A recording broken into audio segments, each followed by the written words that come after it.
Brigadier साहब straight away में आता हूँ, दो बातें। एक तो आज एक खबर आई बड़ी बड़ी सब ड्यूट सी थी कि हौसीज या जिसे हौतीज कहते हैं अंग्रेजी में, उन्होंने टारगेट किया रेड सी में कुछ ट्रेड जो शिप्स जा रहे थे कार्गो लेके, उसके बारे में क्या है? और दूसरा ये कि अमेरिका ने कहा है कि अब अगर क्योंकि नॉर्थ कोरिया के फौजी रशिया में पहुंच चुके हैं तो हम अपने वो मिसाइल्स या मिसाइल भेज देंगे जिनको ऑपरेट नेटो के ही फौजी करेंगे। तो ये क्या फैलने जा रहा है और क्या ये पागलपन या मैडनेस जो है ये वकूफ पजीर होती नजर आती है आपको ब्रिगेडियर साहब?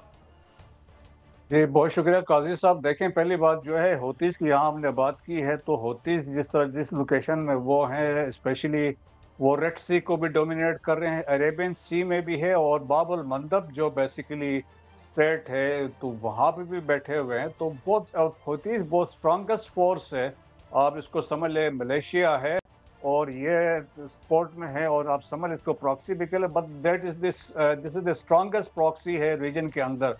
तो जिस तरह आपने कहा कि इन्होंने आज के दिन में 3 स्ट्राइक्स किए हैं, एक तो अरेबियन सी में किया, एक साउथ ऑफ अरेबियन सी में किया है, और एक बाबुल मंदब के पास शिप को स्ट्राइक किया और हिट हुए हैं तीनों।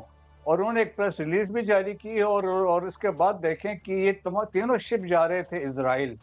तो उन्होंने यह कहा कि उन्होंने एक नेवल ब्लॉकेट किया हुआ है, कोई भी शिप जो गुजरेगी रेड सी से अरेबियन सी से इजराइल की तरफ उसको स्ट्राइक किया जाएगा। और इसमें एक और जो डेवलपमेंट है कि रशिया इधर भी, रशिया ने बताया जाता है जो वेस्ट के इल्जाम के मुताबिक कि उनको इंटेलिजेंस जो है रशियंस दे रहे हैं, और सेकंड जो है एंटी शिप मिसाइल्स भी कहते हैं कि रशिया ने इनको प्रोवाइड किया है। सो एक ये डेवलपमेंट है। तो इसके बाद सिंस ये ईरान भी लाइकली ये है कि इन प्रॉक्सीज को फ्यूचर के लिए अभी और इस्तेमाल करेगा, हो सकता है खुद स्ट्राइक नहीं करेगा। और जहां आपने बात की है यूक्रेन में, तो वो देखें यूक्रेन में अभी नई डेवलपमेंट जिस तरह बात आपने की हुई है वहां पे, देखें रशिया ऑलरेडी ईस्टर्न यूक्रेन को कैप्चर कर चुका है। ब्रिगेडियर साहब, हौसियों ने तो नाकाबंदी कर रखी है इसराइल की, और इसराइल पर जो है वो मुख्तलिफ जहाज़ों पर मिसाइल भी दागते हैं और उनके जहाज़ों को नुकसान भी पहुंचता है। सिर्फ ये फरमाइएगा कि हिजबुल्लाह के नए जो अमीर हैं शेख नईम कासम, उन्होंने वो मुंतकिल हो गए हैं ईरान में। आप क्या समझते हैं कि ईरान में उनके लिए महफूज ठिकाना है, क्योंकि इसराइल जो है वो एक एक करके सबको निशाना बना रहा है रहनुमाओं को, तो वहाँ पर वो मुंतकिल हुए हैं, वो महफूज है वहाँ पे? मुझे नहीं लगता है कि ईरान का रिकॉर्ड अच्छा नहीं रहा है एज फार एज ये सेफ्टी और सिक्योरिटी की बात रहे। देखें जिस तरीके से इनकी जो साइंटिस्ट है, बहुत सारे साइंटिस्ट इस तरीके से मारे गए, और जो इम्पोर्टेंट मोहसिन फखरी ज़ादा वो एक रिमोट कंट्रोल ड्रोन के तहत से स्ट्राइक करके मारा गया था।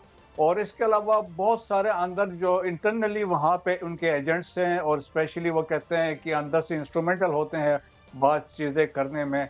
तो फिर इस्माइल हानिया की असैसिनेशन वहाँ पे भी, तो चांसेस है कि देखें कि कोई किसी वक्त कुछ भी हो सकता है।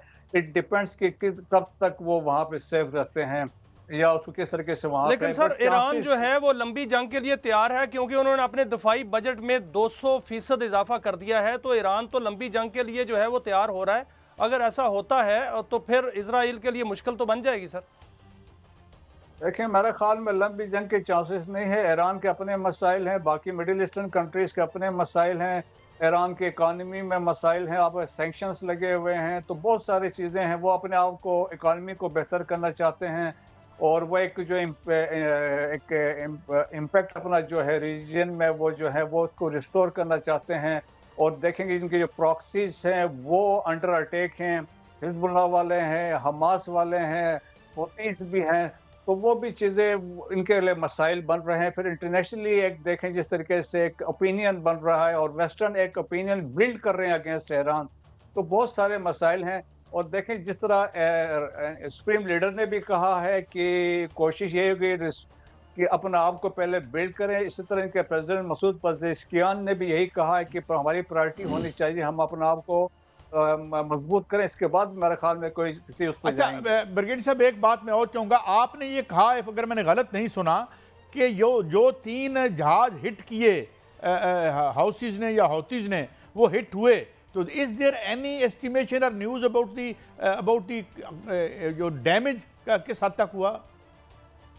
ये देखें कि आज ही की ये लेटेस्ट न्यूज़ है, तो मेरा ख्याल में ये आएगी, क्योंकि कंफर्मेशन है जिस तरीके से सोशल मीडिया में है, न्यूज़ में है कि ये तीनों हिट हुए हैं, और जिस तरीके से उन्होंने ये प्रेस रिलीज जारी किया, तो मेरा ख्याल में हिट हुए, क्योंकि उनके लिए तो कोई मसला नहीं है, उनके पास कैपेबिलिटी है, वो हिट कर सकते हैं। सो उनका भी एक मैसेज है कि रेड सी के अंदर से कोई भी शिप नहीं जा सकता है, तो वो बड़ा एक सीरियस डेवलपमेंट है। और फिर काफ़ी डिस्टेंस पे हूतीस हैं, तो वो इतना आसान इजराइल के लिए भी नहीं वो जाके वहाँ पे स्ट्राइक कर सके। फिर इनके पास इतने मिसाइल भी इस तरह रेंज वाले हैं, वो जाके एटलीस्ट सदर्न इजराइल तक स्ट्राइक कर सकते हैं। तो इसका मतलब आपने ये भी कहा लेकिन सर हौसी जो हैं उनके पास इतनी टेक्नोलॉजी है कि वो आबदोज से जो है वो हिट कर रहे हैं, और आबदोज बगैर पायलट के आबदोज जो है वो उसको हिट कर रही है, मिसाइल मार रहे हैं। तो इस तरह की नाकाबंदी इसराइल के लिए भी तो खतरनाक है सर। वो उनके लिए जो अगर तजारती जो जहाज़ हैं उनको हिट किया जा रहा है, तो इसराइल के अपनी जो मिसाइल जो हैं माशी, वो तो भी बन सकते हैं सर। बिल्कुल बन सकते हैं। दैट्स वाई देखें कि अमेरिकन ने अपने जो कैरियर्स हैं वो उन्होंने इस रीजन में मूव करवाए हैं, कि वो एक मैसेज देने के लिए कि यहाँ पे हम आए हुए हैं, तो हम कुछ वी कैन काउंटर स्ट्राइक्स यहाँ पे कर सकते हैं।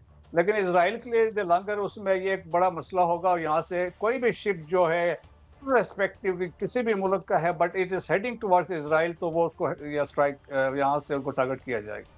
अच्छा, ये एक बात जरा नामुकम्मल रहेगी, ये जो यूक्रेन वाला मामला है, तो सर इतनी बड़ी ताकत कैसे बन गई हौसी, उनको कौन असला दे रहा है?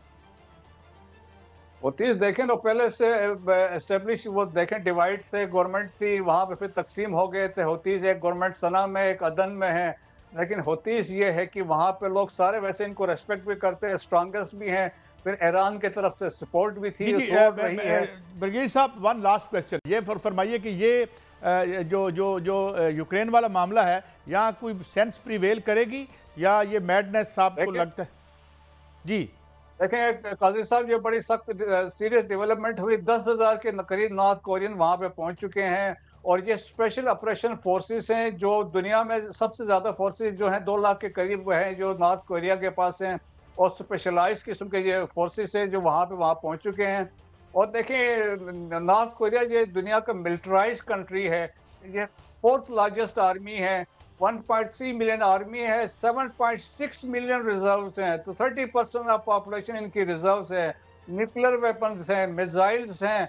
तो एक किस्म की डेवलपमेंट जो हुई है, जिस तरह प्रेसिडेंट बाइडेन ने भी कहा है कि इट इज सीरियस है। बहुत शुक्रिया ब्रिगेडियर साहब, it is always right to have you on the show. मगर जाते जाते मैं एक बात ज़रूर कह दूं, टेररिज्म को कोई सपोर्ट नहीं करता, मगर अमेरिका, बादर और इजराइल को यह बात समझनी चाहिए कि टेररिज्म जिसे वो कहते हैं that is resistance of the weak, जिनके बच्चों के चीथड़े उड़ा देते हो तो फिर वो सब कुछ करने को तैयार हो जाते हैं। Until unless you don't understand, इस दुनिया में अमन नहीं होगा और आपके जहाज़ भी सुकून से वहाँ नहीं गुजरेंगे। इस बात पे शो ख़त्म करते हैं, कल फिर मिलेंगे। अल्लाह हाफिज़।